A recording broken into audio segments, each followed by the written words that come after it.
इस वक्त पाकिस्तान के बहुत बड़े बड़े सहाफ़ी और तज्ज़िया निगार बार बार ये कह रहे हैं कि जो बल्ले का निशान है वो इमरान खान को वापस मिल जाएगा। मगर इससे बड़ी खबर ये है कि जो नवाज शरीफ साहब हैं अब उनकी बाकायदा तौर के ऊपर लंदन की टिकट बुक करवाने के हवाले से जो पेशरफ्त है वो सामने आई है। इस हवाले से जो मशावरत थी उसको कंप्लीट कर लिया गया है और ये कहा जा रहा है कि जो क्रिसमस की खूबसूरत लाइटिंग होती है, जो क्रिसमस की थोड़ी रौनकें होती हैं, जो महफिलें होती हैं, वो देखने के लिए नवाज शरीफ साहब दोबारा लंदन जा रहे हैं। और इस हवाले से ये बात मैं नहीं कर रहा, बहुत बड़ी बड़ी शख्सियात ने बातें कर दी हैं। कुछ और भी अहम तरीन डेवलपमेंट्स जो हैं वो पाकिस्तान की सियासत के अंदर सामने आई। ये जो कागजाती नामजदगी छीनने का एक सिलसिला जा रहा था, इसके ऊपर भी अब बहुत बड़ी डेवलपमेंट सामने आ गई है, जो आज की इस वीडियो के अंदर मैं आपको बताऊंगा। और मैं आपको ये भी बताऊंगा कि अब कितने बड़े बड़े लोग नून लीग को छोड़कर दूसरी पार्टियों के अंदर जा रहे हैं। वो कह रहे हैं हमने आजाद इलेक्शन लड़ना है, पार्टी की टिकट पे हम इलेक्शन नहीं लड़ेंगे, क्योंकि हमें पता है कि हमारी सियासत का तिया पांचा हो जाएगा और जो हमारे इलाकों के मकामी लोग हैं, जो हमारे वोटर सपोर्टर्स हैं, वो भी हमें छोड़कर चले जाएंगे। बड़ी दिलचस्प सिचुएशन बनी हुई है और हम सबको अल्लाह तबारक व तआला के हुजूर शुक्र भी अदा करना है कि अल्लाह तबारक व तआला ने पाकिस्तान के अंदर जो जुल्म जबर की ये अंधेरी रात थी, इसके अंदर रोशनी की किरणें दिखाना शुरू कर दी हैं। इसके अंदर जो उम्मीद की किरणें हैं वो सामने आना शुरू हो चुकी हैं और अब हालात जो हैं जितने खराब होने थे उतने हो चुके। अब हालात आहिस्ता आहिस्ता बेहतर से बेहतरीन होते चले जाएंगे। और ये जो बल्ला छीनने की कोशिश की गई पाकिस्तान तहरीक इंसाफ से, इसका रिजल्ट भी बड़ा अजीबोगरीब सामने आया। ये भी गले पड़ गया है, जिन्होंने बल्ला छीना था उनके गले पड़ गया। इलेक्शन कमीशन अब इससे भी जान नहीं छुड़वा सक रहे और साइफर केस के अंदर इसरा से खान की जो जमानत है, अब उसकी खुशखबरी पाकिस्तानी कौम को सुनने को मिली, देखने को मिली। पाकिस्तानी कौम ने अल्लाह तबारक व तआला की ज़ात का शुक्र अदा किया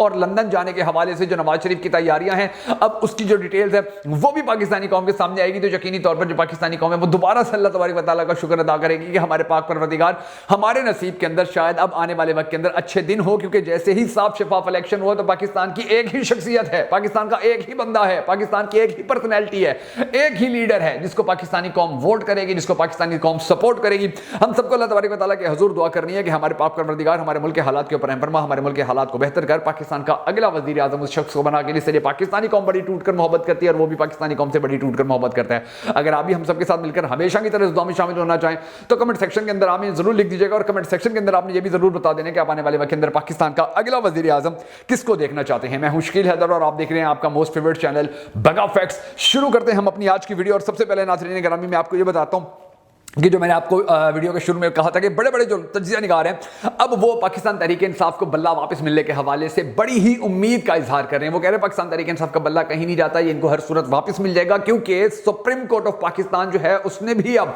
एक्शन ले लिया है, इलेक्शन कमीशन से इस हवाले से जवाब तलब कर लिया है। जो पेशावर हाई कोर्ट है वो भी खड़ी हुई है। पेशावर हाई कोर्ट के होते हुए, पेशावर हाई कोर्ट के जो अहकामात हैं, उनके जो बातें हैं, उनके जो पॉइंट्स हैं, उनके होते हुए जो बल्ला है वो इमरान खान से नहीं छीना जा सकता। ये बहुत जल्द जो बल्ला है ये इमरान खान के पास वापस आ रहा है। और दिलचस्प बात यह नाज़रीन गिरामी, एक हकीकत जो ग्राउंड रियलिटी है जिसको इन लोगों ने भुला दिया था, लेकिन अब इनको यह बात समझ में आना शुरू हो चुकी है कि जी पाकिस्तान की सबसे बड़ी सियासी पार्टी उसके सबसे बड़े लीडर के बगैर पाकिस्तान के अंदर अगर इलेक्शन होगा तो वो इलेक्शन नहीं सिलेक्शन होगा, तमाशा होगा। और पाकिस्तानी कौम इस चीज को बड़ी अच्छी तरह ऑब्जर्व भी कर रही है, पाकिस्तानी कौम इस चीज को बड़ी अच्छी तरह देख भी रही है और जो हालात हैं वो आने वाले दिनों के अंदर तब्दील होते नजर आ रहे हैं। अब अगली बात जो मैंने आपको कही थी कि खान साहब जो है वो क्रिसमस की छुट्टियां मनाने लंदन जाएंगे, ये बेसिकली एक अंदर की खबर है और अंदर के बड़े बड़े लोगों ने इस हवाले से जो है तज्जिए भी दिए। इस हवाले से जो दो तीन अहम तरीन शख्सियात हैं अब वो भी मैदान में आए हैं। मिसाल के तौर पर रमेश कुमार जो हैं, आप इनको जानते होंगे, ये साबिक एमएनए और ये एक ऐसी पर्सनैलिटी हैं, पाकिस्तान की ऐसी सियासी पर्सनैलिटी हैं। 2013 के अंदर इनको फील हुआ कि जी नून लीग का जो है इलेक्शन जीतने का चांस है, नून लीग के अंदर चले गए।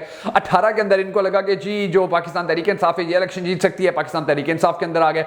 अब इनको यह महसूस हुआ कि जी जो पाकिस्तान पीपल्स पार्टी है उनकी गेम ठीक हो रही है, तो ये आस्ता आस्ता पीपल्स पार्टी की तरफ जा रहे हैं। और इनके बारे में ये पाकिस्तान के जो हल्के हैं, बड़े बड़े हल्के, वो ये वाज़े तौर पर कहते हैं कि इनको एस्टेब्लिशमेंट के अंदर की खबरें, अंदर की रिपोर्टें होती हैं और इसीलिए ये वक्त से पहले ही उस पार्टी से उड़ जाते हैं कि जिस पार्टी का सवाल आ रहा हो और उस पार्टी की छत के ऊपर जाकर बैठ जाते हैं जिस पार्टी का अरूज आ रहा हो। तो अब इन्होंने बड़ा खुलकर ये बात कर दी है, बड़े खुलकर इन्होंने ये बात की है कि जी जो नवाज शरीफ साहब हैं वो मुझे इस्लामाबाद के अंदर जाने के बजाय लंदन जाते हुए नजर आ रहे हैं और उनकी जो लंदन की टिकट है, उनका जो खसूसी त्यारा है, इस हवाले से उसके ऊपर भी अब टाकी कपड़ा मारना शुरू कर दिया गया है। इनका जो पासपोर्ट था अब उसके ऊपर जो धूल जम चुकी थी उसको भी हटाना शुरू कर दिया गया है। इस हवाले से मशावरत भी हुई है, इस हवाले से काम भी हो रहा है। और इन्होंने जो बड़ी अहम तरीन बात की थी वो ये की थी कि नवाज शरीफ का पाकिस्तान के अंदर अब कोई सियासी मुस्तकबिल, कोई सियासी, कोई पॉलिटिकल फ्यूचर जो है वो पाकिस्तान के बड़ी बड़ी शख्सियत को, बड़ी बड़ी ताकतों को नजर नहीं आ रहा। इसके बाद जो फैसल करीम कुंडी हैं पाकिस्तान पीपल्स पार्टी के रहनुमा। अब उन्होंने देखिए कितनी बड़ी बात कर दी है। ये कोई पाकिस्तानी भला सोच सकता था कि उन्होंने पाकिस्तान तहरीक इंसाफ को कहा है कि जी आप पाकिस्तान पीपल्स पार्टी के साथ मिलकर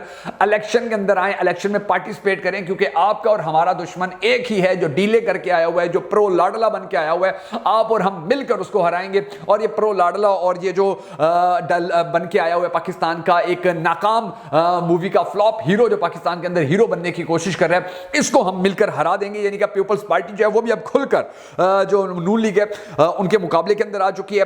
जो नुसरत जावेद साहब हैं, उन्होंने बड़ी अहम बात कर दी है नवाज शरीफ के वापस जाने के हवाले से। उन्होंने कहा है कि नवाज शरीफ को जो सब्ज बाग दिखाया गया था, वो सब्ज बाग दरअसल उजड़ा हुआ बाग साबित हुआ है। नवाज शरीफ के लिए जो किया जा सकता था वो कर दिया गया। आगे नवाज शरीफ की सवाबदीद थी कि वो अब इस सारी चीजों को कैसे अचीव करते हैं, इन सारी डेवलपमेंट्स को कैसे अपने लिए यूटिलाइज करते हैं, मगर उनका कोई विजन नहीं है, उनका कोई नजरिया नहीं है, उनकी कोई सोच नहीं है, उनका कोई मुस्तकबिल नहीं है, उनका कोई उनको इस हवाले से कभी सोचने की ज़हमत ही गवारा नहीं उनको करवाई गई कि जी पाकिस्तान के अंदर जो अवाम है, अवाम के दिलों के अंदर जगह कैसे बनानी है। तो अब उनकी यहां पर पाकिस्तान में कोई जगह, सियासत के अंदर कोई जगह बनती नजर नहीं आ रही है। और ये वजह है कि नवाज शरीफ साहब ने अब उल्टा लाने वालों को, जिन्होंने इसको अपना लाडला बनाया, अब उनके ऊपर तनकीद कर रहे हैं। जी मैं एहतसाब करूंगा, मैं पुरानों को बुला लूंगा, मैं इन सब के केसेस खुलवाऊंगा। अब वो ये बातें करने शुरू हो गए। इनफैक्ट ये धमकियां दे रहे हैं, इनफैक्ट ये आस्ता आस्ता कह रहे हैं कि जी हमारी गेम ठीक ना हुई तो गेम तुम्हारी भी खराब कर देंगे, हमें ना खेलने दिया तो खेलने तुम्हें भी नहीं देंगे। हमारे साथ जो तुम लोगों ने किया है कि हमें यहां पर बुला। अब नवाज शरीफ का ये नारा बहुत जल्द आप सुनेंगे।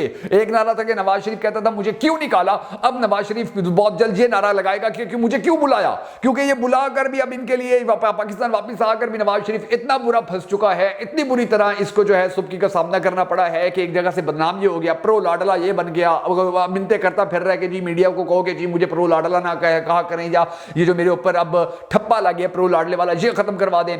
दूसरी जानिब जो वादे किए गए थे वो वादे पूरे नहीं हो रहे हैं। इस्तेकाम पाकिस्तान पार्टी जो थी, जो दूसरी सियासी पार्टियां थी, उन्होंने इनके साथ खड़े होने का जो वादा किया था, अब वो सारे वादे भी चले गए हैं। नादिर गरमानी एक बहुत बड़े एंकर हैं, उन्होंने भी इस हवाले से कहा है। उन्होंने कहा कि आज मेरी एक बड़ी अहम शख्सियत के साथ बात हुई तो उन्होंने मुझे कहा कि जी जो नवाज शरीफ है वो पाकिस्तान का वजीर आजम नहीं बन सकता। ये बड़ी अथेंटिक उन्होंने कहा कि ये बंदा जो है ये बड़ी अंदर की खबरें रखता है, और इसने बाकायदा तौर पर मुझे ये कहा है कि नवाज शरीफ पाकिस्तान का अगला वजीर आजम नहीं बन सकता। तो नादिर गरमानी भाई ने उनसे पूछा कि फिर बिलावल जो है वो बनेगा, तो उन्होंने कहा जी बिलावल के ऊपर उनको भरोसा नहीं है, उनको बिलावल के ऊपर ट्रस्ट नहीं है, इसलिए वो बिलावल को भी अपने पास नहीं आने देंगे। अभी आप देखें फैसल वावडा जो है, अभी खेल सारा ऊपर नून लीग के लिए इकट्ठा किया जा रहा था। फैसल वावडा जरदारी के पास जाके खड़ा हो गया, उसने उसके गाल के ऊपर थपकी दी और कहा कि जी गेम ओके हो गई है। यानी कि अंदाजा लगाइए प्रो लाडला जो है ये लंडे का माल साबित होने जा रहा है, इसके खाते में कुछ भी नहीं है, इसकी झोली जो है वो मुकम्मल तौर पर खाली है, इसकी जो दाल है वो अब गलने वाली नहीं है, लोग इसके लिए निकलने वाले नहीं है, ये जलसा जलूस करने के काबिल नहीं है। इस वक्त इन सिचुएशन हालात के अंदर, इस सिचुएशन के अंदर जहां जाते हैं जलसा करते हैं, जलूस करते हैं, पीछे से खड़े होकर पाकिस्तान तहरीक इंसाफ के लोग नारे मारना शुरू कर देते हैं। मरियम बीबी ने जो जलालपुर जट्टा के अंदर जलसा किया था, कोई भी यानी कि समा न्यूज भी कहने पे मजबूर हो गया था कि जी इनके बस की बात नहीं है कि ये अवाम को इकट्ठा कर ले, इनके बस की बात नहीं है कि अवाम इनके साथ खड़ी हो जाए। सच्चा साबित होता चला जा रहा है खान, जितने भी उसके ऊपर केसेस किए गए थे, जो भी उसके खिलाफ प्रोपोगंडे किए गए थे उन सब के अंदर। और दिलचस्प बात यह है नाज़रीन, मजे की बात यह है कि जो पाकिस्तान इस्तेकाम पाकिस्तान पार्टी थी, उन्होंने अब एक बिल्कुल यानी कि ठप्पा लगा के नवाज शरीफ को पैगाम भेज दिया कि 152 सीटें या जितनी भी सीटें हैं उनके अंदर से कम से कम 52 सीटें जो हैं वो आपने हमें देनी है। उनके अंदर एमएनएस की भी सीटें होंगी, एमपीएस की सीटें भी होंगी। जो एमक्यूएम है उनके साथ इनकी जो डील थी नून लीग की वो खड्डे लाइन लग गई, उसके अंदर से कोई जीरो रिजल्ट निकला है, वो एमक्यूएम भी अलहदा होने जा रही है। कॉफ लीग के साथ भी इनकी कोई डील नहीं हो सकी है। इसके अलावा जो दूसरी पार्टीज थी उनके साथ भी इनकी कोई डील नहीं हो सकी है। हाई कोर्ट ने हसन नियाजी को वहां से जो कागजात नामजदगी जमा करवाने की इजाजत जो है उसको दे दी है, क्योंकि उनका मिलिट्री कोर्ट के अंदर केस चल रहा है। और फिर खान ने भी अब जेल से बता दिया है कि ये अगर आप इलेक्शन इस तरह का करवाओगे तो फिर आपकी छुट्टी है। अगर आपने इलेक्शन 2 नंबर करवाना है तो जो आईएमएफ है वो तो देख रहा है, उन्होंने तो कर्जा इसी शर्त के ऊपर दिया था कि जी आप इलेक्शन जो है वो साफ शफाफ करवाएंगे। केपी के अंदर माहौल जो है वो बड़ी तेजी से तब्दील हो रहा है, लोग पीटीआई छोड़ नहीं रहे हैं। इलेक्शन कमीशन मजबूर होता जा रहा है कि जी अब पीटीआई के खिलाफ हम और कितना चलें, पीटीआई के खिलाफ और कितने फैसले लें, हम किस तरह से अब इनको रोके, क्योंकि अब इनकी बदनामी जो है वो भी अरूज पर पहुंच चुकी है।